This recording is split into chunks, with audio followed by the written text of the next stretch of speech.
గురు పౌర్ణమి రోజు బాబాను ఎందుకు పూజిస్తారో తెలుసా? హిందువులు జరుపుకునే పండుగలలో గురు పౌర్ణమికి ఓ ప్రత్యేకత ఉంది. ఆషాఢ మాస శుక్లపక్ష పౌర్ణమిని గురు పౌర్ణమి అని అంటారు. గురు సమానులైన వారందరికీ కృతజ్ఞతలు తెలుపుటయే ఈ గురు పౌర్ణమి ముఖ్య ఉద్దేశం. బ్రహ్మ, విష్ణు, మహేశ్వర త్రిమూర్తి స్వరూపమే గురువు అని అర్థం. గురువులలో మొదటిగా వ్యాస భగవానుడు ఉద్భవించాడు. అందుకే వ్యాస పూర్ణిమ, గురు పూర్ణిమ అని అంటుంటారు. అయితే మొదటగా ఆది శంకరాచార్యులు గురు పరంపరలో వస్తే ఆరాధించిన వారు చాలామంది ఉన్నారు.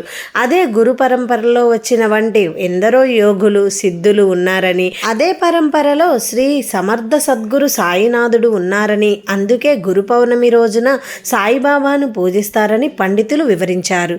ఆ సాయినాథుడు సద్గురువుగా ప్రత్యక్షంగా కనపడి ఏమీ ఆశించకుండా అందరినీ సన్మార్గంలో నడిపారు. చక్కటి బుద్ధులు నేర్పించి ప్రజలందరినీ చక్కటి మార్గంలో నడిపించారు. ఆయనను భక్తులు సాయినాథ్, బాబా ఇలా అనేక పేర్లతో పిలుస్తుంటారు. కలియుగంలో దేవుళ్లే ప్రత్యక్షమై భక్తుల యొక్క కోరికలు తీరుస్తుండేవారని పురాణాలు, ఇతిహాసాలు చెబుతున్నాయి. ఆ దేవుడి స్థానంలో గురువుగా వచ్చి భక్తులకు ఎల్లవేళలా అండగా ఉంటూ వారి అభ్యున్నతికి కృషి చేసిన వారు సాయినాథుల వారు. ఆ కలియుగంలో బాబా గురువుగా ఉండడం చేత గురు పౌర్ణమి నాడు ఆయనను పూజించి ఆయన మార్గంలో నడిస్తే మంచి విజయం కలుగుతుందని ఆ భక్తుల ప్రగాఢ విశ్వాసం. గురు పౌర్ణమి నాడు సాయిబాబా ఆలయాల్లో విశేష పూజలు నిర్వహిస్తారని అర్చకులు చెప్పుకొచ్చారు. ముందుగా ప్రభాత సేవ, కాగడ హారతి, మహాన్యాస పూర్వక రుద్రాభిషేకం, రుద్రుడి స్వరూపం, రామ, కృష్ణ, మారుతి స్వరూప అని కొలుస్తుంటాం.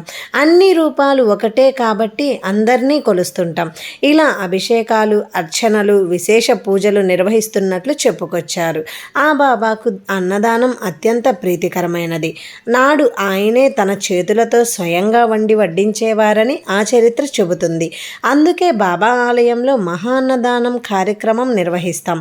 గురు పౌర్ణమి నాడు బాబాను దర్శించుకొని మహా అన్నదాన కార్యక్రమంలో పాల్గొని ఆ ప్రసాదాన్ని స్వీకరించి ఆ బాబా అనుగ్రహం పొందుతారని ఆ భక్తులు విశ్వసిస్తుంటారు. తెలుసుకున్నారు కదండి. మీకు ఈ వీడియో నచ్చినట్లయితే ప్లీజ్ లైక్ చేయండి. ఇలాంటి మరెన్నో మంచి వీడియోస్ కోసం మన ఛానల్ని సబ్స్క్రైబ్ చేయండి. మరో మంచి వీడియోతో మళ్ళీ కలుద్దాం. Thank you for watching.